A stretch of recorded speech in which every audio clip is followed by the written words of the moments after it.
what I would say, like tuning the antenna is really paying attention to what's going on in you and noticing what are the things that really light you up. What are the things that take your breath away? And it could be in music, but it could be in nature. It could be anywhere. Why do what happens when you see something in a movie that you're like, you can't believe it happened, and you get really taken by it? Or when you see a dramatic sunset, what happens? And tune into that feeling of, I would call it awe.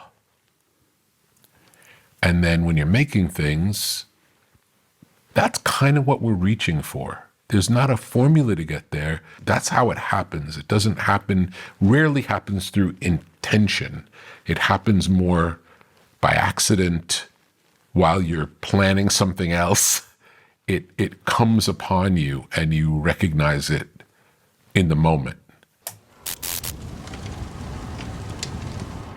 One of the things that I've come to learn, I didn't know this early in making records, but I've learned it, is it works better to, instead of imagining like an AC/DC-like drum sound on your record, whatever the thing that you have in front of you, whatever the snare drum you're using, the best version of that drum sound is going to be better than trying to make it sound like AC/DC. Right. So early on, we would try to make things sound like things we liked.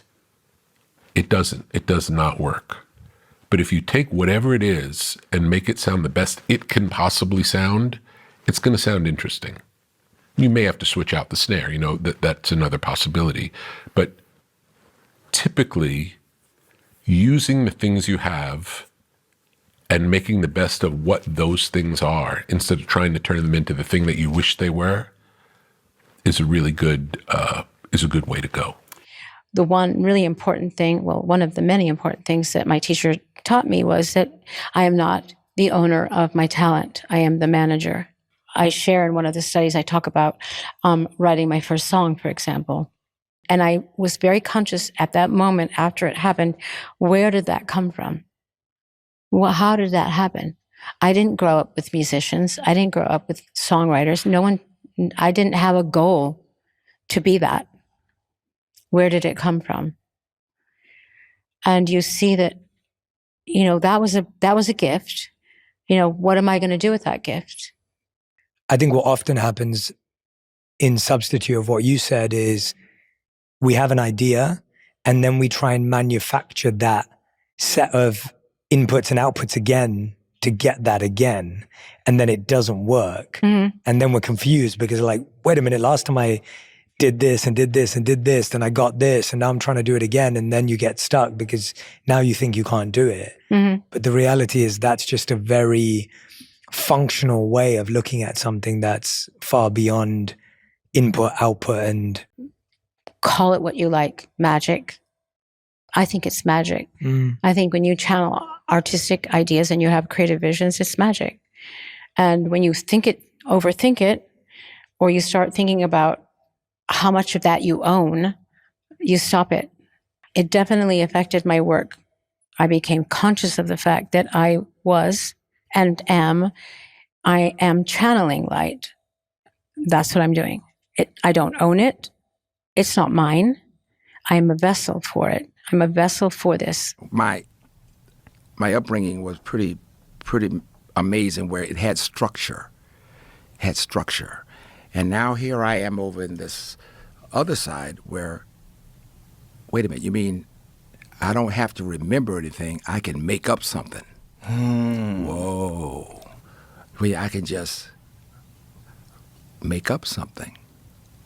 But what do you want to make up? I don't know. So then it's a word that we learned called receiving. Ooh. I'm just receiving. So now where does receiving come from? Yeah. Receiving comes from the silence. It's not the noise. It's in the silence. It is a receiving, isn't it? Yeah, when sometimes you just have to just blank it out. Some people call it meditation. Mm-hmm. Some people have all kind of names for it. I just love to listen to silence just from how I live my life, it'd be the most random things that has gotten me to doors that I wanted to get to, but it wasn't the path that I specifically had envisioned. Like, I'm a easy pivoter. Like, I pivot. Something I get bad news or something. I'm like, all right, new game plan. What's plan B? Like, I'll be sad or think about it later. And sometimes, bro, those be the greatest things that ever happened. So when I first came out with music, folks just thought that it was just like, he was like, why do people like him? Folks just thought it was rap, just the raps or whatever. But like, I was producing the music, I was designing the stuff. I was 18, basically running a label. But some folks didn't know that. So on my album from 2017, the one after the one that everyone hated and didn't realize my focus was the production and music side, I remember that was the first album I put on the cover to let people know all songs written, produced, and arranged by me.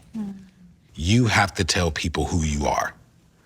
You have to let them know who you are, why you're you is important. And I don't know what that is. I don't know how you do that in your way, but I remember doing that for me helped slowly change how people who was familiar with my work seen it.